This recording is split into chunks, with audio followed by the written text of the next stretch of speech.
Hello C intermediate student, this is a video for you जो मदद करेगा आपको कम मेहनत और समय में ज्यादा स्कोर लाने के लिए। जी हाँ, this is an ABC analysis which will help you to power up your preparation for your subject of advance accounts and audit. Let's start with audit first. सबसे पहले आप ऑडिट में पैटर्न समझिए पेपर का। 30 मार्क्स एमसीक्यू, 70 डिस्क्रिप्टिव, बोलने को 70 पर actual में क्वेश्चंस आते हैं 89 मार्क्स के, क्योंकि हमारे पास चॉइस में क्वेश्चन होता है। पहले पेपर का पैटर्न समझाता हूं आपको, फिर एबीसी समझाऊंगा ताकि आपको एग्जैक्टली समझ में आए कि किस तरह के क्वेश्चंस कहां पे काम आएंगे। दिसंबर 21 के पेपर को मैंने बेस बनाया। 30 मार्क्स के एमसीक्यू हटाओ तो डिस्क्रिप्टिव में आपके 14 मार्क्स के क्वेश्चन आते हैं। 14 इंटू 5 वुड बी 70, तो क्वेश्चन आएंगे 6, एक ऑप्शन में हटा दो। 5 आपको करना है जिसमें एक कंपलसरी है, यानी इफेक्टिवली आपके क्वेश्चंस बचेंगे कितने? You have to do 4 other than compulsory out of 5। पहले बात करते हैं कंपलसरी क्वेश्चन की। पहला क्वेश्चन जो कंपलसरी आता है उसमें 2-2 मार्क के 8 सवाल होते हैं, जिसमें से आपको 7 सॉल्व करना होते हैं। पूछा जाता है करेक्ट और इनकरेक्ट विद ब्रीफ एक्सप्लेनेशन। अगर आप एमसीक्यू में तोड़फोड़ कर दो, और ये 16 मार्क के आपके क्वेश्चंस में आप तोड़फोड़ कर दो, क्योंकि इसमें भी एक इंटरनल चॉइस है। आप समझ लीजिए दोस्तों, अगर एमसीक्यू में 25 प्लस स्कोर किया जाए, अगर आपने प्रॉपर पूरी कवरेज की है, and I will tell you MCQ में नॉर्मली कौन से चैप्टर के क्वेश्चंस आते हैं और किसके नहीं आते, और देन 16 मार्क के ये वाले क्वेश्चंस में श्योर 2 आउट ऑफ 2 आ सकता है, बिकॉज ये correct incorrect with brief explanation है। अगर आपने इन 16 मार्क के क्वेश्चंस में, क्योंकि एक इंटरनल चॉइस है, 16-15 स्कोर कर दिया, आप समझ लीजिए दोस्तों 40 तो आपके यहीं खत्म हो गए, बस अब आपको स्कोर करना है। तो आपकी एबीसी स्ट्रैटेजी ऑडिट में to a large extent depend करेगी कि क्या चीजें एमसीक्यूज में और 16 मार्क के ये जो 2-2 मार्क वाले करेक्ट एंड करेक्ट क्वेश्चन है, इसमें ज्यादा पूछी जाती है। उसके लिए अब मैं आपको आईसीआई का सबसे पहले आपका मॉड्यूल में 13 चैप्टर की लिस्टिंग दिखाता हूं। मैं मेरे हिसाब से इन चैप्टर्स को क्लासिफाई कर देता हूं into SA based and other chapters. जैसे कि आप देखेंगे तो chapter number 1 nature objective scope and audit 200 series है प्राइमरली आपकी। Audit strategy planning program 300 series है आपकी। Audit documentation and audit evidence documentation 230 and evidences 500 series. हालांकि इसमें से 330 जो आपके सिलेबस में नहीं है वो भी इनकॉर्पोरेटेड है, नंबर कहीं यूज नहीं किया गया है, बट आप देखेंगे उसका पूरा कंटेंट है। रिस्क असेसमेंट इंटरनल कंट्रोल अपने आप में एक सेपरेट इंपॉर्टेंट चैप्टर है, to a large extent talks about SA 315। Fraud ऐसे 240 के ऊपर बेस्ड है, पर इसमें कंपनीज एक्ट के फ्रॉड के प्रोविजंस और कुछ एडिशनल प्रोविजंस भी इनकॉर्पोरेटेड है, इंक्लूडिंग कारो। ऑडिट इन ऑटोमेटेड एनवायरनमेंट एक सेपरेट नॉन ऐसे बेस्ड चैप्टर है। ऑडिट सैम्पलिंग ऐसे 530 पर बेस्ड है, पर एक्स्ट्रा कुछ कंटेंट है। सिमिलरली एनालिटिकल प्रोसीजर 520 ऐसे के ऊपर बेस्ड है। Audit of items of financial statement non ऐसे बेस्ड चैप्टर है। कंपनी ऑडिट नॉन ऐसे बेस्ड चैप्टर है। Audit report again is an ऐसे बेस्ड चैप्टर प्लस कारो। तो ये 700 सीरीज है। ऑडिट ऑफ बैंक और different types of entity non ऐसे बेस्ड चैप्टर है। अगर मैं ये जितों के सामने मैंने ऐसे बेस्ड चैप्टर लिखा है, अगर मैं इसकी बात करूं तो दोस्तों ये एक पर्टिकुलर टेबल से आपको सब समझ में आ जाएगा। सर आप एबीसी बताने वाले थे, ये क्या बता रहे हो? दोस्तों इस बार फाइनल के पेपर में एग्जाम से पहले मैंने कहा था कि यार एबीसी अब मैं अलग तरह से बता रहा हूं, based on past exam paper pattern what has been most asked. और मैंने कहा कि पिछले 4 अटेम्प्ट से काफी प्रिडिक्टिव पेपर पैटर्न है, तो मुझे ऐसा लग रहा है कि कोई भरोसा नहीं कि इंस्टीट्यूट इस बार पेपर पैटर्न बदल दे। तो ये पास्ट पेपर के बेसिस पे इंपॉर्टेंट है, और हो सकता है इस अटेम्प्ट में ये चीजें जो अदरवाइज बी और सी कैटेगरी थी आ सके। तो एक साइंटिफिक इवैल्यूएशन हमने करने की कोशिश की थी। Similar thing I am trying to do here for you. आप देखिए दोस्तों यहाँ पे you would very easily be able to conclude that जो ऐसे बेस्ड चैप्टर है, जिसमें जो एसेस के चैप्टर है वही नहीं, उसके अलावा आपके सिलेबस में you have whole list of SAs, total 27 standard. ये 27 स्टैंडर्ड, ये जितना मैं दिखा रहा हूँ टेलीग्राम पे शेयर किया हुआ है। आप टेलीग्राम पे सार्थक जैन सीए के नाम से चैनल ढूंढ सकते हो। आप देखिए यहाँ पे ये all the standards including SQC1 आपके कोर्स में, making it a total of 27 standards which are there in your syllabus. ये प्लस ऐसे बेस्ड चैप्टर मिला के एग्जाम में 70 मार्क्स का जो आपका डिस्क्रिप्टिव पार्ट है, जिसके एग्जाम में 89 मार्क्स के क्वेश्चंस आते हैं, इसमें अगर आप देखेंगे तो ऐसे बेस्ड चैप्टर का ही बोलबाला है, बिकॉज एवरेज 35 मार्क्स का इसी का वेटेज है।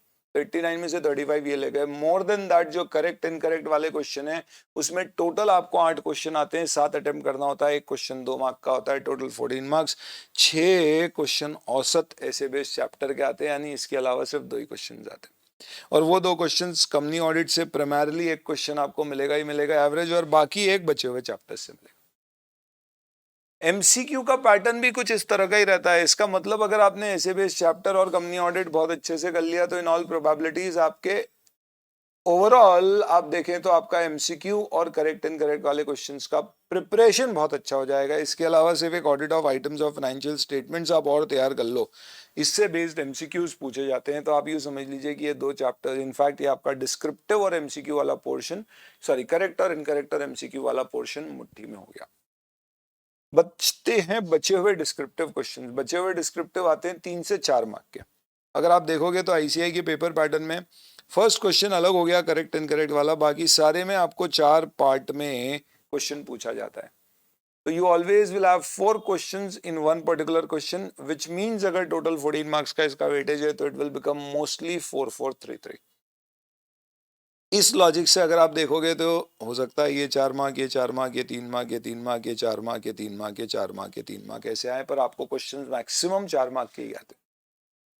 आप इसमें देखिए तो सबसे पहली बात एबीसी करने से पहले एक डिस्क्लेमर में दे दूं कि क्वेश्चन नंबर 2 में आप देखोगे तो ऐसे का भी क्वेश्चन है और audit of item of financial statement का भी है। क्वेश्चन नंबर 3 में ऐसे भी है, कंपनी ऑडिट भी है और एसेस बेस्ड क्वेश्चन है। 5 में आप देखोगे यहाँ पे दिसंबर 21 में तो ऐसे based question, company audit and then ऐसे based and company audit, and यहाँ पे company audit, other types of entity, other types of entity, other types of entity, other types of entity. यानी कोई भी एक क्वेश्चन डेडिकेटेड एक particular area से related नहीं होगा। It will be a combination of SAs plus audit of item of financial statement और company audit और अदर चैप्टर्स। पर हर जगह आपको ऐसे बेस्ड चैप्टर्स मिलेंगे। तो इंटरमीडिएट में सबसे क्रिटिकल और इंपॉर्टेंट वो है। आपको सर के एसेस बेटेक्स से भी पढ़ने होते हैं। नॉर्मली आईसीआई का जो स्टडी मटेरियल है उससे ही क्वेश्चन आते हैं और अपन उसको बेस बना के अपने सारे नोट्स प्रिपेयर करते हैं। उसके बेसिस पे रिवीजन वीडियोस भी मैंने शेयर किए हैं एसेस के। तो अब ये लॉजिक से सर व्हाट इज इंपॉर्टेंट, तो ये देख लो पास पेपर पैटर्न के हिसाब से आप प्रिडिक्ट कर सकते हो क्या ये कैटेगरी होना चाहिए। आपके इन टोटल ऐसे बेस्ड चैप्टर जो हैं वो एक कैटेगरी होंगे, because they will constitute almost 35 to 40 marks of your total question. आप देख लो दोस्तों डिस्क्रिप्टिव क्वेश्चन जो आपको आते हैं, इन डिस्क्रिप्टिव क्वेश्चन में टोटल आपसे सवाल जो पूछे जाते हैं वो 29 क्वेश्चन आते हैं डिस्क्रिप्टिव में, 29 एमसीक्यूज के अलावा। यानी इंस्टीट्यूट कितने एरिया चेक कर सकता है। 29 क्वेश्चंस कैसे हो गए डिस्क्रिप्टिव में, देखो पहले क्वेश्चन में 8 हो गए, उसको असाइड कर दें तो आप देखें उसके बाद आपके पास कितने क्वेश्चंस बचे, 5, सब में कितने आते हैं 4, प्लस एक में आपको इंटरनल चॉइस भी कई बार आ जाती है। तो 21 क्वेश्चंस वहां पे और 8 क्वेश्चन पहले वाले में करेक्ट एंड करेक्ट, तो total it will make to 29। तो अब आप देखिए दोस्तों ये जो 21 क्वेश्चंस है आपके करेक्ट एंड करेक्ट के अलावा, ये 21 क्वेश्चंस में से ऑलमोस्ट 50% क्वेश्चंस आपके ऐसे बेस्ड चैप्टर के। देन कंपनी ऑडिट से एवरेज 3 क्वेश्चंस आपको मिलेंगे, audit of item of financial statement से 3 क्वेश्चंस मिलेंगे, एंड देन उसके बाद ऑटोमेटेड बैंक ऑडिट और डिफरेंट एंटिटीज, इससे एक और 2 या 3 क्वेश्चंस आपको मिलेंगे। आपका एबीसी इस तरह से सिंपली क्या हो गया, ऐसे बेस्ड चैप्टर डेफिनेटली एक कैटेगरी आइटम हो गई, कंपनी ऑडिट भी एक कैटेगरी आइटम हो गया, ऑडिट ऑफ फाइनेंशियल स्टेटमेंट भी एक कैटेगरी हो गया। ऑटोमेटेड एनवायरनमेंट आता ही है पर एक ही क्वेश्चन आएगा, बैंक ऑडिट आता ही है एक क्वेश्चन आएगा, डिफरेंट टाइप्स ऑफ एंटिटीज आता ही है एक क्वेश्चन है। सर ये तो आपने सबको और भी डाल दिया, सी क्या है और ऐसे ऐसे तो इतने सारे चैप्टर है तो उसमें किसको फोकस करें। बहुत बढ़िया, तो उसके लिए दोस्तों ये एक आपको समरी बता रहा है 89 मार्क्स की आपकी। What I have done is यहाँ पे मैंने आपको एसेज में based on past exam pattern categorization दिया है कि कौन से ए कैटेगरी है, कौन से बी और कौन से सी। इससे आप अगर प्रिपरेशन को प्रायोरिटाइज करना चाहें तो कर सकते हैं। हालांकि मैं सजेस्ट करूंगा कि एसेस पूरे अच्छे से करें, पर उसमें किस पे ज्यादा फोकस और कम फोकस करना है उसके लिए आप ये बेसिस या लॉजिक यूज कर सकते हो between what is A, what is B और व्हाट इज सी। ये सबके साइड में मैंने आपको इस तरह का एबीसी क्लासिफिकेशन दे रखा है। इन जनरल अगर आप देखोगे इंटरमीडिएट लेवल पे तो you will find most important is the 200-500 series, 315 added to that, 300 added to that. Comparatively 600-700 series relatively less important होती है, आप ऐसा बोल सकते हो। बट ये आपका पूरा लॉजिक है जिसके बेसिस पे आपको चैप्टर्स पढ़ने हैं। Audit of item of financial statement और डिफरेंट एंटिटीज में बहुत सारे छोटे छोटे टॉपिक्स हैं, अलग अलग चीज़ों का ऑडिट है। उसमें प्रिडिक्ट करना क्या आ सकता है क्या नहीं इज़ वेरी अनलाइकली, क्योंकि इंस्टीट्यूट चेंज करते रहता है। मेरा उद्देश्य बेसिकली आपको इस पर्टिकुलर वीडियो से पेपर का पैटर्न, कौन से क्वेश्चंस, कितने क्वेश्चंस आते हैं और किन चैप्टर्स से कितने क्वेश्चंस आते हैं, उसमें करेक्ट इनकरेक्ट में क्या आता है, डिस्क्रिप्टिव अदर पार्ट में क्या आता है, एमसीक्यूज में क्या आता है, बताना था ताकि आप अपनी प्रिपरेशन प्रायोरिटाइज कर सको। Last moment my tips for you in terms of how should you prepare. तो मैं ये सजेस्ट करूंगा कि एग्जाम से 2 दिन पहले, इनफैक्ट 1 दिन पहले आपने पूरा दिन मिलना है और उससे 1 दिन पहले आप एग्जाम देकर आएंगे। तो ऑडिट में आपको what you should ideally do is you should the day when you come you should pick up basically what company audit, उसको पूरा कर दीजिए इंक्लूडिंग कारो प्लस 200 सीरीज कर लीजिए। फिर अगले दिन आप सुबह फ्रेश माइंड से उठ के बाकी सारे एसेस की सीरीज कर दीजिए एटलीस्ट 500 सीरीज तक, और फिर आप चाहो तो 600 700 सीरीज में ब्रेक देके फिर आप दूसरे टॉपिक उठा सकते हो। Start with audit of items of financial statement, फिर आपके ऑडिट ऑफ अदर एंटिटीज, और उसके बाद में बचे हुए SAs and then automated environment.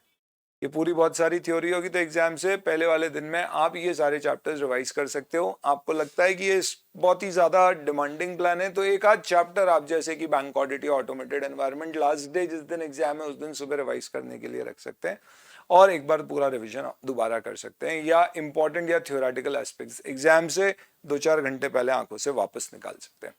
Exam में जाने से आधी घंटे पहले, इनफैक्ट जब आप घर से निकलो उसके आधी घंटे पहले एक बार पिछले अटेम्प्ट के पेपर और उसके सजेस्टेड आंसर अगर देख सको न्यू कोर्स के तो वो देख लीजिएगा।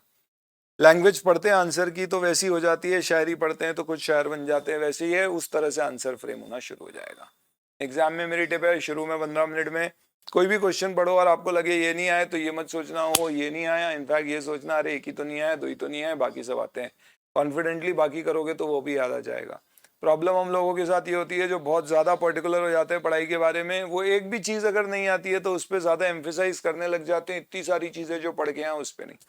ध्यान रखना दोस्तों, एक आध बाउंसर पे अगर कभी डक करना पड़ जाता था तो तेंदुलकर हो, धोनी हो या कोहली, कोई उससे डरता नहीं था।